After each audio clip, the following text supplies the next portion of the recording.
परिंदों को कहाँ तालीम दी जाती है ऊंची उड़ानों की? परिंदों को कहाँ तालीम दी जाती है ऊंची उड़ानों की? वो तो खुद ही माप लेते हैं ऊंचाई आसमानों की। और वो कहते हैं कि हारने वाले का भी एक रुतबा होता है, हारने वाले का भी एक रुतबा होता है, अफसोस तो वो करे जो दौड़ में शामिल ही नहीं हुआ। नमस्कार प्यारे बच्चों, देखो छोटी सी अपडेट है और अच्छी अपडेट है। हजारों बच्चों के लिए ये बहुत अच्छी अपडेट है। हजारों बच्चों के लिए मैं इसलिए कहता हूं कि एचएसएससी जो डी ग्रुप की संख्या जो है वो सबसे अधिक होती है। तो सबसे पहले तो हम बात करेंगे कि जो आपका डी ग्रुप का एग्जाम है वो कब तक होने वाला है। ठीक है, उस विषय में नोटिस का जिक्र करेंगे, पोर्टल की बातें करेंगे, उसके बाद प्रिपरेशन की बातें करेंगे और कितनी वैकेंसीज कितनी पोस्ट हैं इस पर हम डिस्कस करेंगे। और डी ग्रुप में लगना रियली बहुत आसान है, क्यों है इस पर हम थोड़ी सी डिस्कस करेंगे। देखो सबसे पहले तो मैं आपको बताता हूँ नोटिस के बारे में। नोटिस नोटिस का मतलब क्या है कि आपने देखा होगा कि कुछ समय पहले एक नोटिस जारी हुआ था जिसमें कहा गया था कि अगस्त, सितंबर और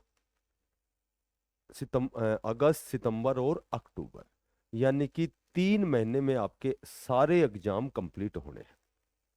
ठीक है, ऐसा ऐसा आपने नोटिस देखा होगा कि अगस्त, सितंबर और अक्टूबर में 3 महीने में सारे एग्जाम आपके होने हैं। अब ये अगस्त अगस्त में हो सकता है कि लास्ट में स्टार्ट हो और अक्टूबर लास्ट या नवंबर फर्स्ट तक भी जाए, हो सकता है कि एक सप्ताह पहले या एक सप्ताह बाद। तो ये एक नोटिस की बातें बता रहा हूँ, और ये नोटिस फेक नोटिस नहीं था, ये बिल्कुल ओरिजिनल नोटिस था। और ये जो आपके 3 महीने में एग्जाम होने वाले हैं, ये आपके सी ग्रुप के एग्जाम होने हैं, जिसमें आपका हरियाणा पुलिस, जिसमें आपका जेल वार्डर, जिसमें आपका फॉरेस्ट गार्ड, जिसमें आपके स्टेनो, जो भी आपने फॉर्म अप्लाई किए हुए हैं, पेंडिंग भर्ती के जितने भी प्रकार के जो भी आपने फॉर्म अप्लाई किए हैं, उन सभी के लिए संभवतः आपका अगस्त के लगभग 15 अगस्त तक आपका जो है वो कैलेंडर जारी हो सकता है कि किस डेट को फला एग्जाम है। ठीक है, हो सकता है हरियाणा पुलिस का सबसे लास्ट हो, क्योंकि अभी इसमें अब्सेंटी कैंडिडेट है, या फिर वो जो 10 गुना की कंडीशन पूरी नहीं होती है तो अगेन दूसरी लिस्ट आएगी।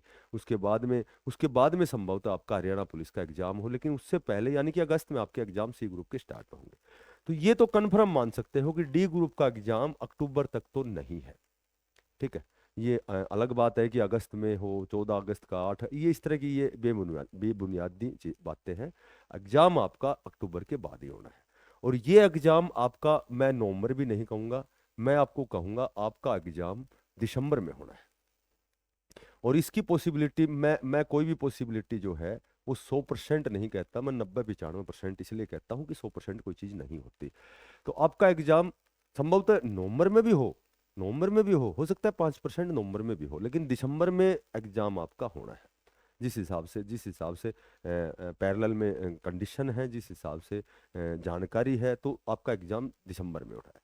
तो दिसंबर और नवंबर ये मायने नहीं रखता कि आपका एग्जाम नवंबर में है या दिसंबर में, मायने ये रखता है कि आपको आपको आपको तैयारी करनी है। आपके लिए 3 से 4 महीने हैं, बहुत अच्छा अवसर है, बहुत ही बेस्ट अवसर है।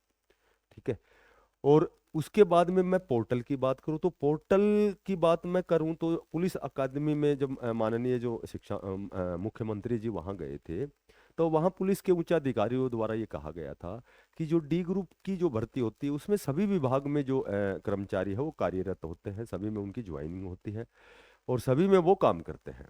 लेकिन लेकिन डी ग्रुप के जो कर्मचारी हैं वो हरियाणा पुलिस में आने के बाद में थोड़ा सा वहाँ विसंगतियां होती हैं, क्योंकि क्योंकि उनकी जो ड्यूटी होती है वो 8 घंटे की होती है, हमारी ड्यूटी 24 घंटे की होती है।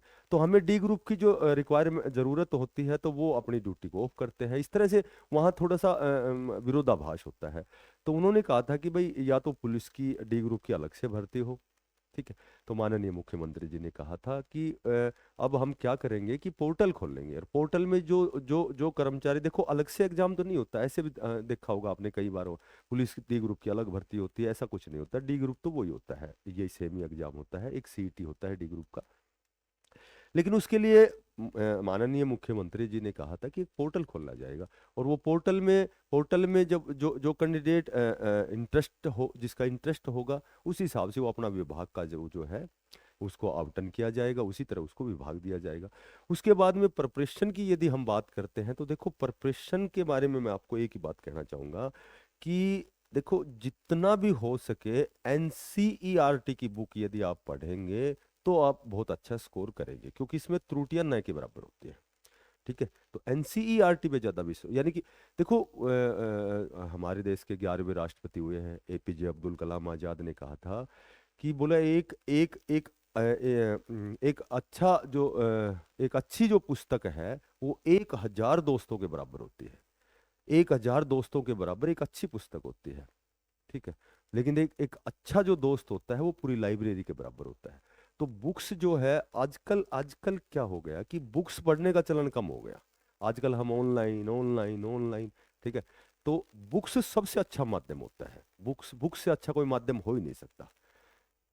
वो एक जो महात्मा हुए थे, नाम क्या है शायद उनका, उन्होंने यही कहा था कि बोला मेरे पास जितना समय होता है, पर्याप्त समय होता है, मैं अच्छी अच्छी पुस्तकें पढ़ता हूँ।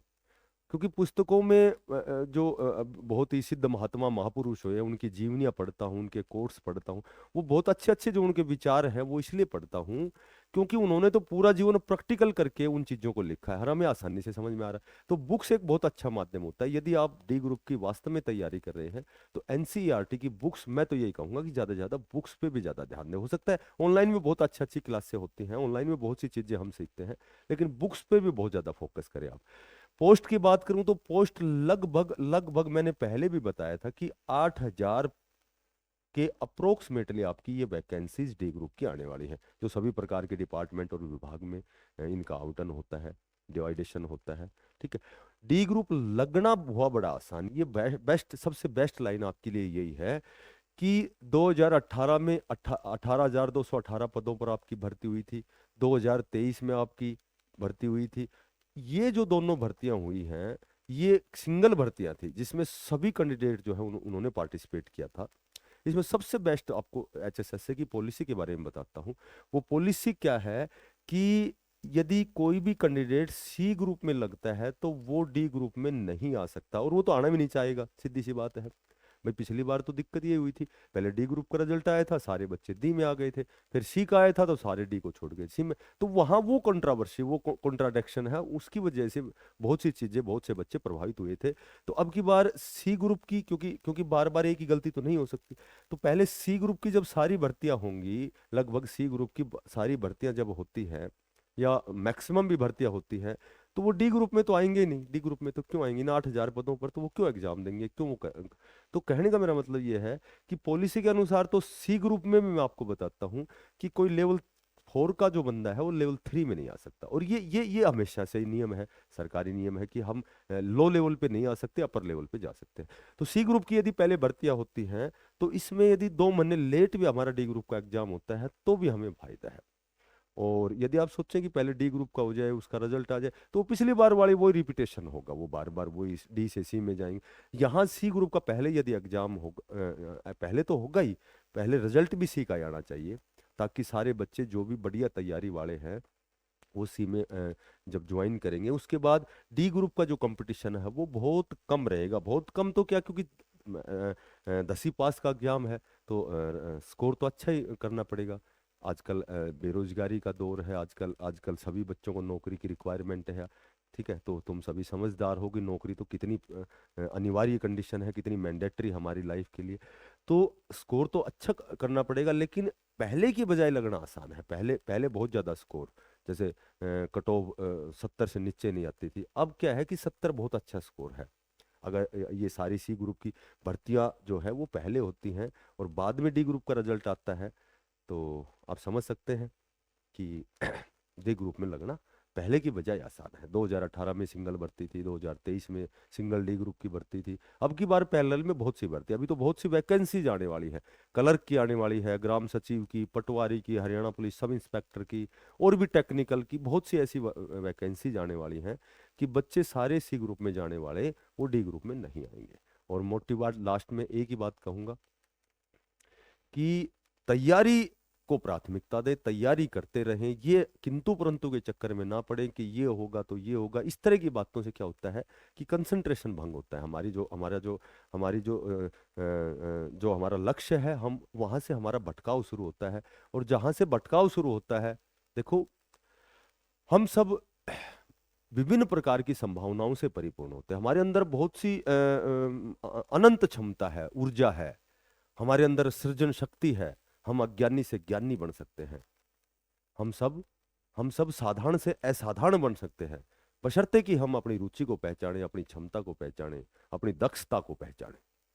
तो यदि आपको वीडियो अच्छी लगे तो कृपया करके, मैं बहुत ज़्यादा सब्सक्राइब नहीं करता, लास्ट में एक बार बोलता हूँ, यदि वीडियो आपको अच्छी लगे तो कृपया करके आप अप्रिशिएट करें। ठीक है, आपका मोटिवेशन जो होता है उसके लिए थोड़ा सा हम और नई नई प्रकार की जानकारी लेकर के आपके लिए वीडियो बनाते हैं, आप तक पहुंचाते हैं। तो आपसे विनम्र निवेदन है कि वीडियो को सब्सक्राइब जरूर करें। ठीक है, फिर मिलते हैं। बहुत जल्दी हम डी ग्रुप की क्लास स्टार्ट करने वाले हैं, बहुत जल्दी, ऐसी योजना हमारी चली हुई है। ठीक है, एक दो अध्यापकों से बातें चली हुई है, तो ये बहुत जल्दी एक डी ग्रुप की हम क्लास स्टार्ट करेंगे। हमारी class free of cost class होती है।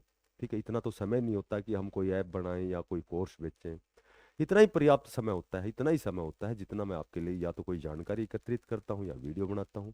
और अब हम क्लास भी स्टार्ट करेंगे। तो यदि वीडियो अच्छी लगे तो कृपया करके सभी बच्चों से मेरा निवेदन है कि इसको सब्सक्राइब जरूर करें और इसको ज़्यादा से ज़्यादा शेयर करें। फिर मिलते हैं किसी नई अपडेट के साथ, तब तक के लिए सभी बच्चों को बेस्ट ऑफ लक, सभी को धन्यवाद, राम राम।